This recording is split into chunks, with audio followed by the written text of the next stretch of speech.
Okay, this is a truth moment. Do you have a package of something that you purchased, but you kept the box because it was so cute or because it was a product that you love and the packaging of it was so nice and it's like, it's a really good, sturdy box that you're like, this packaging is too good to throw away. I want to keep it. I'm guilty of that myself. I have products that I've purchased before, Apple specifically, and I love the look of the box. Well, this is called merchandise packaging, and it plays a really huge role in advertising. So let's talk about it. You're listening to Marketing Adventure, the hub for business, fashion, marketing, and other CTE educators who integrate marketing into the learning experience. I'm your host, Jackie Walker. Each week, I'll cover marketing education concepts, strategies, tips, trends, frameworks, and other information to equip you to connect your classroom to digital natives while cultivating an engaged learning environment. So come on into the room where your favorite beverage, snacks, and even your cell phone are all welcome. So merchandise packaging is branding the packaging that you use to put your products in. Merchandise packaging is almost as good as the product itself. As I stated before, many times we will purchase things and the way that they come packaged is so cute. It is so iconic that we don't want to throw the packaging away. I tell you, a few years ago, there was this little self-care journal that I purchased for me and my daughter and my cousin and my daughter-in-law, and it came in a rose gold metallic box that had the little flap that was a magnetic flap that you flipped up, opened it up like a book, and there was the journal. The box was really sturdy and so pretty, and it had script writing on the front of it. Let me tell you, I came across those two boxes that I kept, me and my daughters, just last week as I was packing up some things in my office in preparation for a move. And I looked at those boxes and I was like, these boxes are so cute. Now, let me tell you, those boxes have been in a closet for years. And I just came across them again. And I thought to myself, what can I use this box for? And I'm like, honestly, let's be honest with ourselves, because we're packing things up, we're throwing things away. What can it actually be used for? Is it worth moving from one house to another? And I had to come to grips with the idea that I don't need these boxes, but they were too cute. Now, sometimes people will put their cute boxes on a shelf, or they'll have them somewhere where they can access them, or they may actually even use the packaging for something else. But that was one of the things that I had to let go of. I had to come to grips with all of my Apple iPhone boxes. Those boxes are nice. They're sturdy.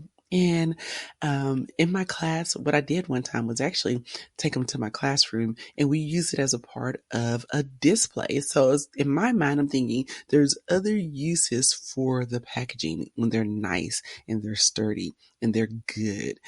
So anyway, that's what merchandise packaging is. It is branding the package so that the consumer can have that same output. And what does it do? Other people get to see them. Other people get to see that that person has that packaging. And they may want it. They may inquire about it. Now, let's just take a quick moment to define what packaging is, because packaging is not just a box. Packaging is the bag in which merchandise is put in. Packaging is the wrap that's used to wrap something up in. It could be, when you're shopping at a store and maybe your wedding dress, formal dress, anything that requires a garment bag. That's packaging. The little bags with the handles that they give you at Bath and Body Works to carry that blue and white gingham uh, bag that they give you to carry around. That is packaging. And the reason why it is so key for merchandise packaging to be branded is because people begin to identify with the packaging. If you put blue and white gingham on a screen and you don't have any words on it, we all know that's Bath and Body Works, right? Okay. So if you put a navy bag with just a white circle on it, and you don't put the name inside that white circle, we all know that's Old Navy. So packaging is very key for branding. I would tell you that one of my very favorite stores to shop at is Brighton's. Brighton's is a jewelry store, and my family and I would buy charm bracelets from there, and for presents for various occasions, we would get each other charms to add to our bracelets. Brighton's is very specific in how they package the merchandise, whether you're buying it for yourself or you're buying it as a gift for someone. They don't change anything. They put your little charm or your bracelet or your necklace inside of a plastic bag, and then a little plastic Ziploc bag. And then they put that inside of a sachet, which is just a little cloth, a simple sewn cloth bag that has drawstrings on them, which are actually ribbon with the name Brighton stamped all across the ribbon.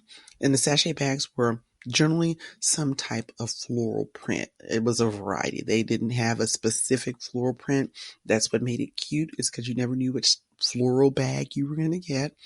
And then they would put that bag inside of a shopping bag, a Brighton's black, shiny, glossy shopping bag with the little heart of flowers and Brighton's name on it. And they would stuff it with tissue paper. Their famous or their signature black and white floral tissue paper. And when you walked out that store, you knew what it was, because without even seeing the name Brighton, everyone knew that there was a little Brighton's bag.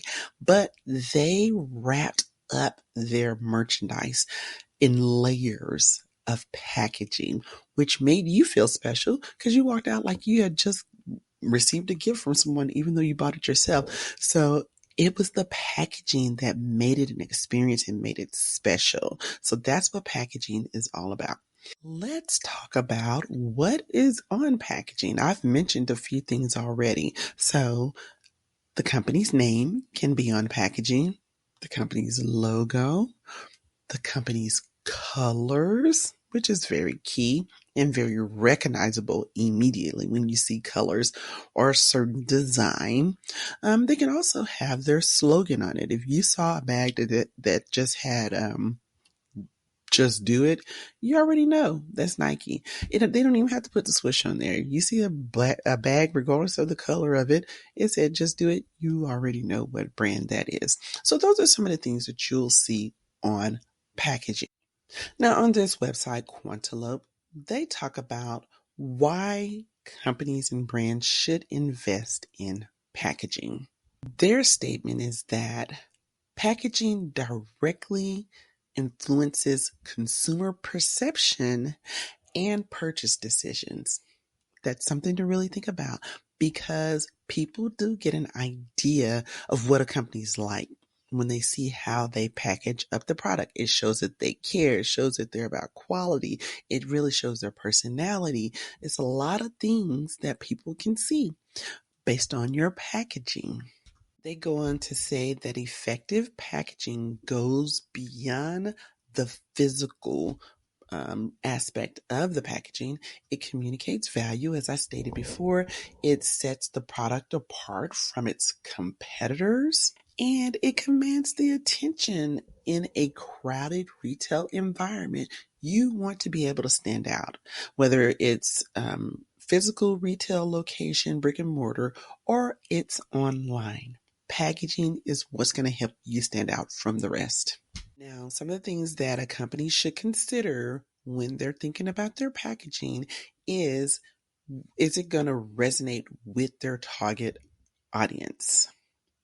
Does the packaging resonate with them? Does it make their target market feel a certain type of way? They need to be careful not to give negative impressions or turn their audience off by something that they have in their packaging. A very good example that was brought to my attention today is a candle from a very popular candle store, where the actual candle, the wrap on the candle, it was one of those 3-wick candles. The wrapping on the candle had the company's the name of the candle, and it had an image that's supposed to be a snowflake, and the image came off as something that was not necessarily acceptable to a large number of people because it gave the image of some group of people that back in the times of segregation that caused harm to another group of people. Um, just imagine white capes with the little eyes. And that's what the snowflakes looked like. And so that company had to pull their candles off the shelf because of all of the negative feedback that they were getting with regard to the packaging of that candle. So a company has to really keep in mind the message that they're giving out with their packaging as well, and make sure that the packaging is going to be something that is acceptable by the audience in which they're targeting. Another thing is that it needs to trigger positive emotions. So that particular label on that candle was not giving positivity. It was evoking negativity. So that was another reason why they had to pull the candle. So packaging needs to be thoroughly researched. You really have to think about your audience and think about the emotions and all the things that are tied to what that packaging is going to make the audience feel. All in all, packaging increases brand recognition, it improves sales, and it creates a stronger market presence. Now, as I close out this segment on merchandise packaging, I just want to list some advantages that I've gathered from many resources as I was researching merchandise packaging. So it gives your product protection. It consists of like the boxes for the iPhones, the box for the journal that I received, were very sturdy boxes. And they protected the items so that they wouldn't get damaged in the process of transitioning from the store to my home, or even in the process of it coming from the distribution center to the stores. Sustainability is another advantage if the products or the brand is using sustainable materials in the packaging of the product, so they can be contributing to the whole ecosystem of sustainability. Of course, nice packaging will attract buyers. Sometimes people want to buy stuff just so they can have that package. That's a big deal to some people. Some packaging could be cost effective. It could contribute to the low cost of a product if the brand is using a cost effective package.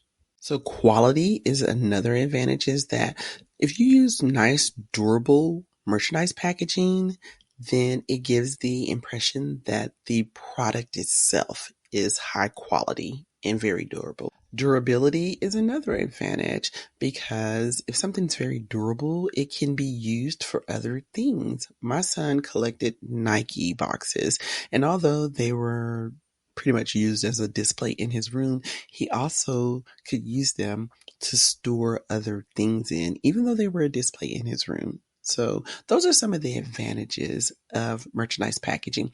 Now, a few disadvantages is that sometimes packaging is not sustainable and it could cause more harm to the environment.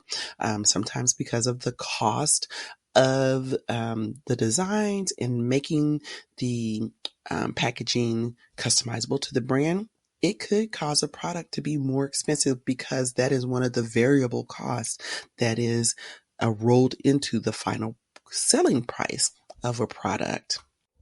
And then sometimes the packaging is so bulky that it takes up more space in your storage areas. So if you didn't have such bulky or boxy packaging, it could allow for more inventory to be stored. So those are just some of the advantages and disadvantages that I collected as I researched the information across the internet.